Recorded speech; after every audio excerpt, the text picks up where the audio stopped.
Program harga gas bumi tertentu atau HGBT yang mulai diterapkan sejak 2020 atau saat terjadi pandemi COVID-19 bertujuan untuk meningkatkan daya saing industri nasional dan efisiensi biaya produksi.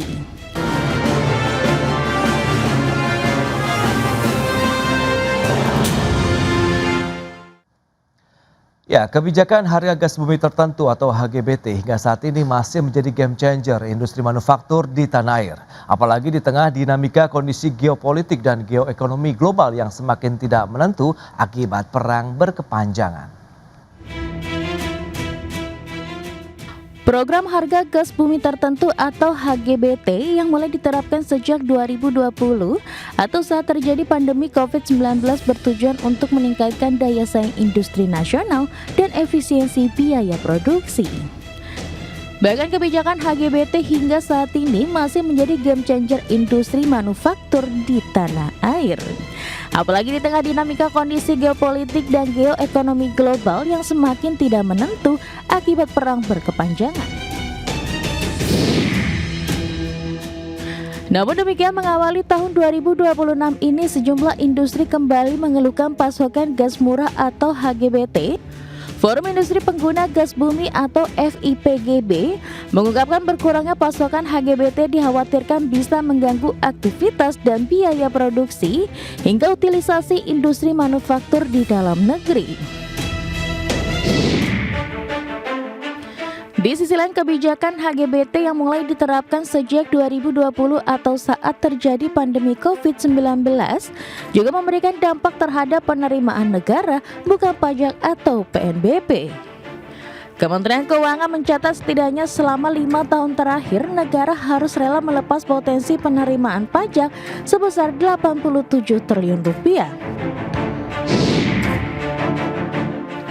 Program HGBT sendiri memberikan harga gas di bawah harga pasar kepada sejumlah sektor industri strategis di dalam negeri. Tujuannya untuk menekan biaya produksi, meningkatkan daya saing, mendorong pertumbuhan ekonomi, dan penciptaan lapangan kerja. Berbagai sumber, IDX Channel.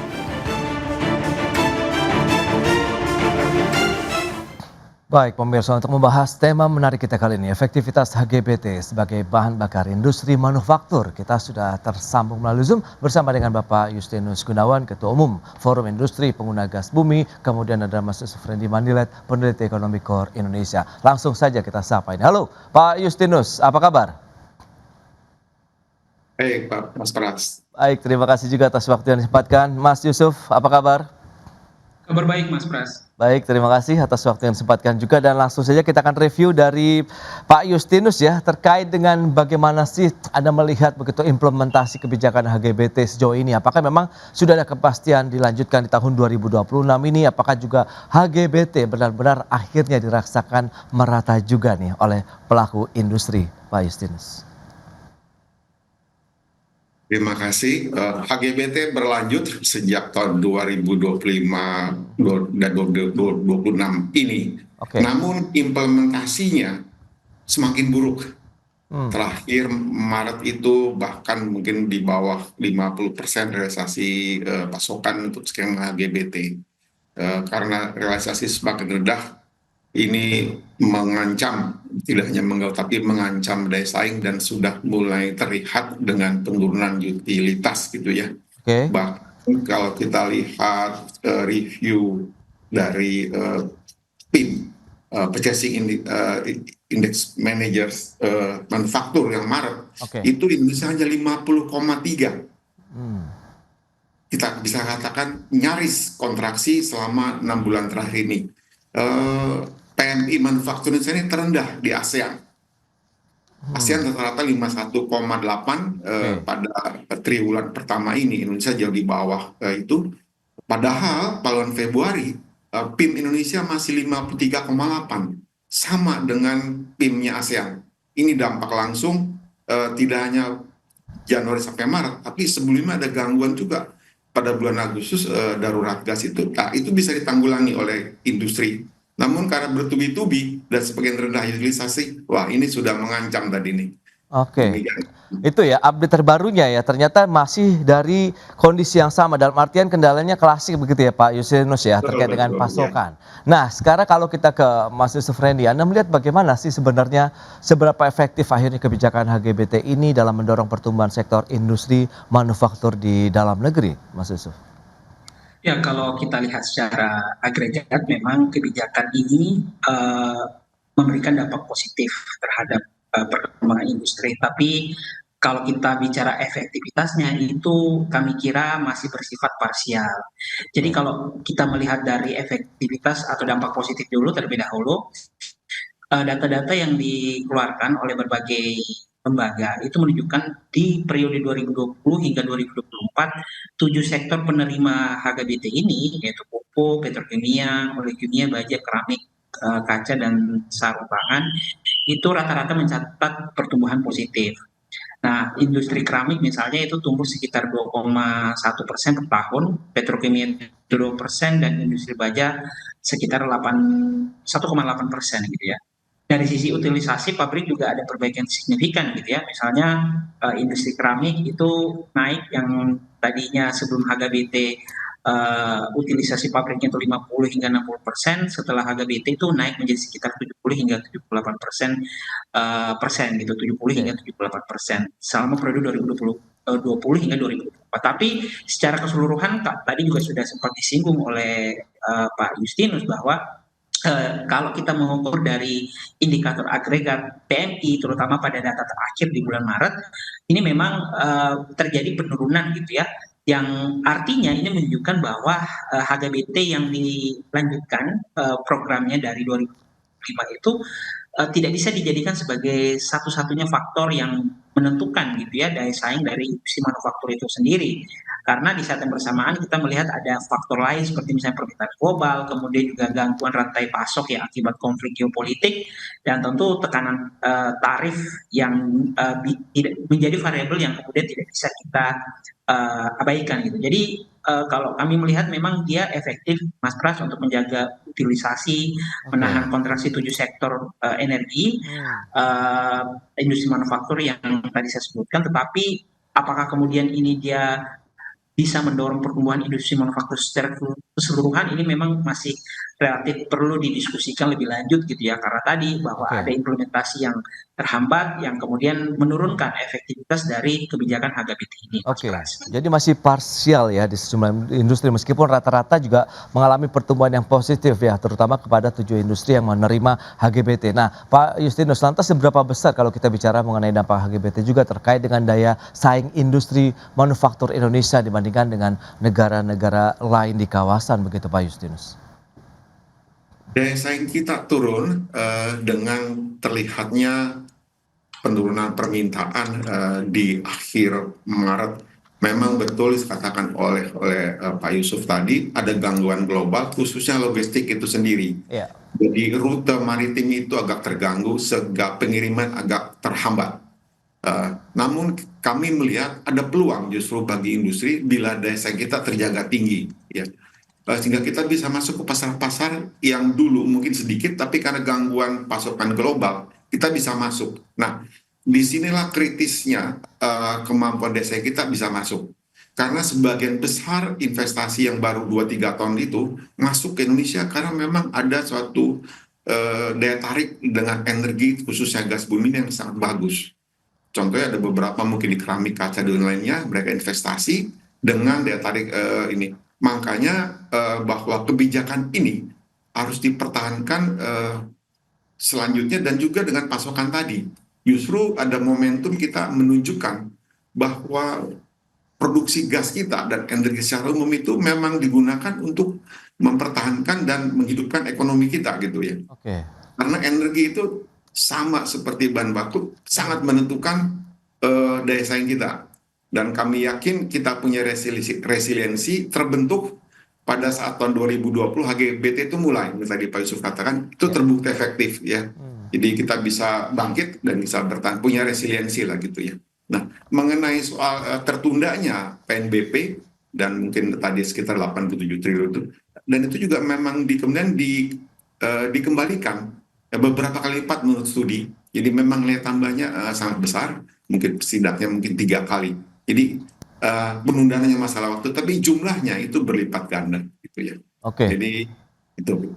Ya, tetap ada memang hal yang menarik perlu dicermati meskipun kita tahu ada HGBT kemudian penerimaan negara, tapi multiplier effect berikutnya begitu ya yang akan mendapatkan perhatian juga dari pemerintah terkait dengan penerimaan negara dari sisi industrinya. Kita akan bahas lebih jauh nanti di segmen berikutnya. Kita akan jeda sebentar Pak Justinus dan juga Mas Yusuf, dan pemirsa tetaplah bersama kami. Iya, Anda masih menyaksikan Market Review pemirsa, dan berikut ini kami akan sampaikan sejumlah data. Kita akan cermati bersama seperti yang bisa Anda saksikan di layar televisi. Nah, ini dia. Kita lihat dari sisi penerima HGBT tahun 2025 berdasarkan Kemen SDM nomor 76 taan tahun 2025. Pupuk, baja, keramik, petrokimia, oleochemical, kemudian ada sarung tangan, karet, dan kaca. 7 industri strategis yang menerima HGBT. Jumlah perusahaannya ada 4 untuk pupuk, kemudian baja 65 perusahaan, keramik 67, petrokimia 58, oleochemical 11 perusahaan, sarung tangan, karet 3 perusahaan, dan kaca ada 17 perusahaan. Ini dia. Sementara data sebelahnya adalah terkait dengan alokasi dari HGBT-nya masing-masing untuk industri. Dan berikutnya kita akan lihat dari sisi kinerja ekspor industri pengolahan. Ini data Februari 2026 dari BPS. Kita sandingkan Januari 2025 kemudian sampai dengan Februari, kita lihat 18,55 kemudian menjadi 17,65 miliar dolar Amerika Serikat di tahun 2026. Dan berikutnya kita akan cermati bersama dari PMI Manufaktur ini yang sudah disampaikan juga oleh Pak Justinus Gunawan terkait dengan trennya. Memang kita cenderung naik sampai dengan Februari tahun 2026 kemarin yang sudah mencapai 53,8 poin. Namun demikian sayangnya di bulan Maret 2026 ini turun menjadi 50,1 poin, nyaris memang mendekati level kontraksi dari PMI Manufaktur Indonesia. Baik, itu dia beberapa data yang sudah kita sampaikan dan kita akan lanjutkan kembali perbincangan bersama dengan Bapak Justinus Gunawan dan juga Mas Yusuf Randy Manilet. Ya, dengan beberapa informasi yang tadi sudah disampaikan. Nah, lantas bagaimana strategi dari pelaku usaha nih Pak Justinus untuk menyikapi tahun 2026 ini? Seperti yang sudah disampaikan, tekanan global ini masih akan terus menekan Indonesia begitu ya, baik dari sisi pasokan bahan baku, kemudian tekanan permintaan, belum lagi dihadapi dengan ya kondisi di dalam negeri sendiri begitu ya, terkait dengan daya beli masyarakat begitu Pak Justinus. Efisiensi biaya menjadi suatu keharusan mutlak dan memang dilakukan terus-menerus. Oke. Yang kedua, kita galakan pasar ekspor, baik yang sekarang existing, sembari menunggu rute yang memang terganggu. Kami juga membuka pasar-pasar yang tidak terlalu jauh dan tidak terganggu dengan rute maritim untuk ekspor. Karena banyak sekali kapasitas yang tersisa dari industri karena memang masuknya atau derasnya investasi pada 2-3 tahun terakhir ini. Oke. Jadi pasar ekspor. Nah, kita pilih pasar dan juga jenis-jenis produk yang memang kita punya keunggulan. Tidak hanya mengenai suatu desain, tapi juga desain teknologi gitu. Ya, kalau dilihat dari PMI Manufaktur yang turun, kemudian Anda katakan juga memang ada gangguan dari sisi pasokan. Sebenarnya demand-nya sendiri masih tetap tumbuh atau bagaimana Pak Justinus? Sementara kita tahu energi kan memang menjadi suatu komponen yang sangat krusial terkait dengan aktivitas produksinya sendiri di 7 sektor yang menerima HGBT tadi, Pak Justinus. Masih tumbuh dan mereka kita semua mungkin sedang mencari keseimbangan baru. Oke. Nah, keseimbangan baru ini yang kita coba cari terus-menerus sehingga kita mendapatkan sesuatu yang baru dan juga mungkin cara berkomunikasi dan cara menutup deal yang lebih pasti. Ini kesempatan bagi kita gitu, membuka wawasan baru gitu ya. Oke, nah terkait dengan tujuan awal, memang kita tahu ini pada saat pandemi COVID-19 diterapkan begitu HGBT di tahun 2020 sampai di sekarang memang masih terus dilanjutkan. Kemudian sudah disampaikan efektivitasnya sebenarnya sudah ada, cuman belum menyeluruh atau merata. Kalau misalnya Mas Yusuf Randy katakan tadi masih parsial. Nah kira-kira nih apakah ini kaitannya dengan penyerapan tenaga kerja Mas Yusuf Randy? Anda melihat bagaimana? Iya, memang kalau kita bicara angka, Ya. beberapa industri yang menerima HGBT itu merupakan sektor yang cukup lah ya, cukup besar untuk menyerap angkatan kerja kita. Misalnya kalau industri keramik itu setelah HGBT ini diberlakukan, kalau kita lihat datanya mungkin sekitar 10 hingga 15 ribu orang gitu ya. Dan kalau kita melihat dari skala nasional, Kementerian Perindustrian juga memproyeksikan investasi di sektor industri itu di tahun ini itu Ya, bisa menyerap sekitar 200.000 tenaga kerja baru, dan sebagian dari serapan itu mengalir ke sektor-sektor penerima HGBT gitu. Tapi saya tentu ingin melihatnya dalam perspektif gitu ya. Kalau kita lihat total tenaga kerja industri manufaktur itu mencapai kurang lebih ya sekitar mungkin 19 juta orang. oke. Dan kalau kita lihat dari penerima sektor penerima HGBT itu tidak semua kemudian ini adalah padat karya ya, lebih banyak kemudian ini yang padat modal atau capital intensif. Jadi memang dorongan ke penciptaan lapangan kerja itu tidak merata antara satu industri dengan industri yang lain gitu. Ada industri yang sifatnya padat karya, di yang penerima HGBT itu masih bisa ya, masih bisa istilahnya didorong untuk menciptakan lapangan kerja. Namun di saat yang bersamaan ada juga yang sifatnya padat modal yang dia bisa menyerap angkatan kerja tapi nilainya itu tidak sebesar dengan sektor industri yang sifatnya padat karya gitu ya. Jadi itu yang kemudian kita perlu sampaikan juga, dan di saat yang bersamaan kalau kita perhatikan ada risiko ya penurunan utilisasi dan potensi PHK apabila kemudian kebijakan ini tiba-tiba diperketat istilahnya seperti itu. Oke. Meskipun ini belum terjadi, tetapi ini merupakan aspek risiko yang kemudian perlu juga dipertimbangkan dari kebijakan HGBT ini, Mas Pras. Baik. Nah, kalau Pak Justinus katakan tadi masih ada kendala terkait dengan pasokan. Sejauh ini komunikasi ataupun upaya-upaya apa saja yang sudah disampaikan oleh Forum Industri Pengguna Gas Industri sendiri begitu untuk bagaimana menjamin pasokan, kemudian itu menjaga utilisasi, kemudian produktivitas juga, dan mungkin ujung-ujungnya kan nanti akan ada penjualan yang mendorong penerimaan bagi perusahaan dan ujung-ujungnya lagi penerimaan bagi negara begitu Pak Justinus. Komunikasi dan koordinasi pelaku industri langsung dengan Kementerian Perindustrian sebagai pembina kami itu reguler. Dan Oke. kami menyampaikan juga pencapaian, tantangan juga masalah yang kami hadapi, dan itu sangat intensif. Namun tampaknya koordinasi yang lebih ke arah hulu, ya mulai dari penyaluran, kemudian midstream sampai dengan produsen, itu masih belum transparan sehingga ujungnya kami tuh selalu mendapatkan pemberitahuan yang sangat mendadak, dan bahkan mungkin tadi pasokannya itu terganggu dari segi tekanan bahkan teknis sehingga mengganggu, kemudian ada surcharge dan segala macam. Ini amat sangat mengganggu operasional yang manufaktur yang memang membutuhkan suatu proses kerja yang non-stop ya. Oke. Apabila dihentikan, maka itu gangguannya tidak hanya kepada mesin tapi juga keberlangsungan bagaimana pengaturan para pekerja dan juga rantai pasok bahan dan juga rantai pasok ke penjualan. Jadi stabilitas ini sangat diperlukan. Koordinasi kami dengan Kementerian Perindustrian reguler dan sangat baik. Namun sana kami mempertanyakan mengenai transparansi dari rendahnya pasokan terhadap Capman itu atau dengan PJBG. Ini amat sangat mengganggu gitu ya.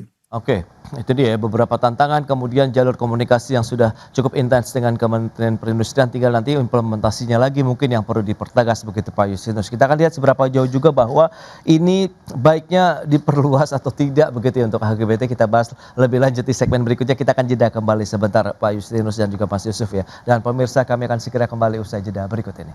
Baik pemirsa, kita lanjutkan kembali perbincangan bersama dengan Bapak Justinus Gunawan, Ketua Umum Forum Industri Pengguna Gas Bumi, kemudian Mas Yusuf Randy Manilet, peneliti ekonomi KOR Indonesia. Nah, menyikapi kondisi yang tadi sudah disampaikan, kemudian bagaimana Anda melihat Pak Justinus bahwa tahun 2026 ini dengan tantangan yang ada, apakah masih ada harapan ataupun mungkin permintaan bahwa industri ini akan diperluaskah dari sisi penerima HGBT-nya, atau kita fokus saja untuk meningkatkan ataupun menjaga stabilitas pasokan gasnya sendiri begitu Pak Justinus? Tujuan akhir kita adalah menstabilkan pasokan gas, dan itu pasti bisa. Kami Oke. yakin sangat bisa. Karena apa? Karena produksi gas kita banyak. Apalagi ada satu poin penting, infrastruktur pipa gas itu sudah tersambung interkoneksi pada 18 Maret yang lalu, ya. Dari Kementerian SDM, Bapak Wamen meresmikan tersambungnya pipa gas transmisi dari Batang, Jawa Tengah ke Cirebon, atau disebut dengan pipa Cisem tahap 2. Itu berarti Sumatera dan Jawa sudah tersambung. Dan itu balancing antara permintaan dan produksi gas yang berlebih itu sudah seharusnya tidak mengganggu pasokan dalam hal jumlah dan juga tekanan. Nah, ini suatu investasi pemerintah yang sangat strategis dan tepat waktu justru ini kita manfaat dengan sebaik-baiknya. Termasuk tadi perluasan ke sektor lainnya dengan jumlah produksi gas yang banyak dan juga kemampuan pemerintah untuk menjalankan sistem yang HGBT sudah berjalan dengan baik. Tadi Pak Yusuf sudah sampaikan, secara mekanisme sudah berjalan sangat baik, walaupun efektivitasnya masih parsial. Nah, dengan tersambungnya pipa gas ini atau kita sebut tol gas ini, itu seharusnya ya itu berarti gangguan lagi mengenai pasokan dan juga jumlah. Bahkan kita bisa memperluas juga ke sektor yang mungkin tadi yang capexnya tinggi Pak Yusuf ya. Sehingga itu tidak hanya menyerap jumlah tetapi juga menyumbang daya saing yang tinggi sehingga kita bisa ekspor, devisa naik. Nah, ini kita perlukan. Dan menarik investor itu penting juga.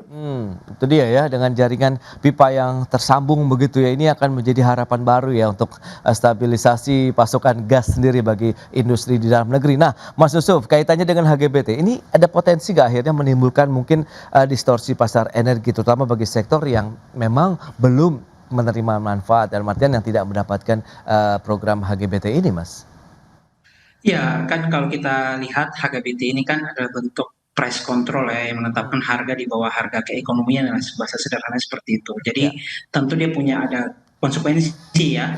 Yang pertama ada subsidi silang implisit dari sektor hulu migas, di mana bagian penerima negara berkurang untuk memberi diskon ke industri penerima. Data dari Kementerian SDM juga menunjukkan bahwa ada potensi penerima negara yang hilang, dan ini jumlahnya tidak sedikit ya. Kalau kita bicara konteks kondisi tahun ini untuk kondisi APBN kita misalnya. Dan kalau kita bicara distorsi yang kita diskusikan hari ini, memang saat ini ada sekitar 24 subsektor manufaktur yang juga menggunakan gas, tapi hanya 7 yang dapat HGBT gitu. Pelaku di sektor non penerima, misalnya makanan minuman, tekstil, harus membeli harga gas itu dengan harga pasar yang relatif lebih tinggi, sehingga ya itu tadi ada semacam ya tanda kutip ketidaksetaraan gitu ya, yang kompetitif di dalam negeri. Nah, di sisi hulu juga menurut kami bisa saja ya kebijakan ini menurunkan insentif untuk investasi, terutama investasi untuk eksplorasi gas baru, karena rate of return-nya itu berkurang. Jadi ini istilah teknisnya biasa disebut sebagai cost of supply dalam jangka panjang. Jadi kalau lapangan gas baru tidak terbuka, kemudian pasokan gas nasional malah bisa makin ketat, ini yang kami kira bisa menurunkan tadi ya keinginan ataupun insentif berinvestasi di sektor gas. Jadi ya memang secara umum kita melihat ada potensi ya distorsi pasar energi yang kemudian muncul dari kebijakan HGBT ini, dan itu merupakan konsekuensi. Sekarang tinggal pemerintah menimbang gitu ya, lebih banyak distorsi atau manfaat yang muncul dari kebijakan ini untuk kemudian dievaluasi apakah nantinya dilanjutkan dengan sektor penerima existing atau kemudian dilanjutkan dengan penyesuaian, entah itu berkurang atau bertambah sektor penerimanya. Seperti itu Mas Pras. Tapi proyeksi Anda Mas Yusuf, apakah untuk jangka panjang kebijakan HGBT ini berpotensi berlanjut? Mengingat tadi ada fluktuasi harga energi tidak hanya di dalam negeri tapi global juga, kan kita tidak tahu nih perang berkepanjangan ini akan berakhir sampai kapan begitu Mas? Ya, justru karena kita melihat ketidakpastian yang muncul dari sisi global, maka prediksi kami memang kebijakan ini akan berlanjut gitu ya. Dan kalau kita lihat industri-industri strategis yang kita diskusikan di awal itu masih kebutuhannya itu masih sangat besar, dan di saat bersamaan tadi juga sempat disinggung sedikit oleh Pak Justinus masalah transparansi ya.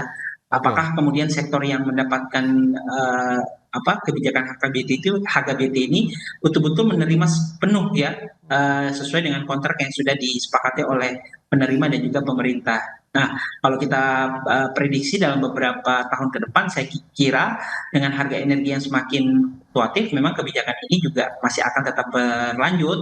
Nah, hanya ke depannya dugaan kami memang akan ada semacam penyesuaian karena kita paham bahwa dengan adanya kebijakan ini kan semacam ada tax expenditure yang harus dilakukan oleh pemerintah atau ada potensi penerimaan yang hilang ya karena tadi pemerintah harus semacam mensubsidi harga menjadi lebih murah. Jadi ya itu tadi kebutuhannya masih ada dan karena kita melihat adanya ketidakpastian global, maka kalau kita prediksi kedepannya masih akan berlanjut kebijakan harga BT ini, Mas Pras. Baik, Mas Yusuf. Nah, Pak Justinus, bagaimana Anda melihat begitu? Dari sisi harga, kemudian potensi kalau Mas Yusuf tadi masih akan dilanjutkan begitu untuk beberapa waktu ke depan, Anda melihat sendiri bagaimana Pak Justinus? Harganya sudah cukup ideal saat ini atau bagaimana? Ya, HGB itu ideal. Sekarang dituju menurut Capman SDM nomor 76 tahun 2025. Namun kami industri juga realistis bahwa tadi sampaikan Pak Yusuf dengan dinamika global itu kemungkinan akan ada penyesuaian, bisa berkurang, bisa naik. Bahkan bila pun naik ya, kami siap menerima kenaikan tersebut. Karena sebelumnya pada awal HGBT itu US dollar $6 per MMBTU, kemudian naik ke 6,5 dan naik lagi ke 7. Dan itu secara bertahap sedikit-sedikit kami bisa menyerapnya. Bapak Ibu sekalian, jadi Pak Yusuf juga kami punya resiliensi dan kami siap untuk dengan perubahan tadi sampaikan Pak Yusuf dan mengikuti tidak dinamika global tapi dengan jaminan bahwa tadi misalnya bahwa naik dari 7 naik setengah gitu ya secara bertahap, tapi pasokan itu harus sesuai dengan Capman. Kepastian inilah yang harus dipastikan oleh pemerintah tadi Pak Yusuf, kalau saya nggak salah tangkap justru ini momentum bagi pemerintah untuk memastikan yang tidak pasti bagi pihak lain gitu, baik luar negeri. Nah ini kata kunci banget. Karena itu energi produksi kita itu di bawah kontrol kita semua, di bawah kontrol pemerintah. Baik Pak Justinus itu dia. Intinya meskipun dengan kondisi global saat ini penyesuaian masih bisa diterima begitu ya dengan para pelaku industri penerima HGBT. Yang penting dan dijamin adalah pasokannya stabil begitu ya Pak Justinus ya diharapkan sehingga roda aktivitas industri akan terus bergeliat begitu untuk beberapa waktu ke depan. Baik Pak Justinus, Mas Yusuf, terima kasih banyak atas informasi update dan juga insight yang sudah diberikan kepada pemirsa pada hari ini. Selamat melanjutkan aktivitas Anda kembali. Salam sehat, sampai berjumpa kembali. Terima kasih Mas Yusuf, Pak Justinus. Terima kasih Mas Pras. Terima kasih.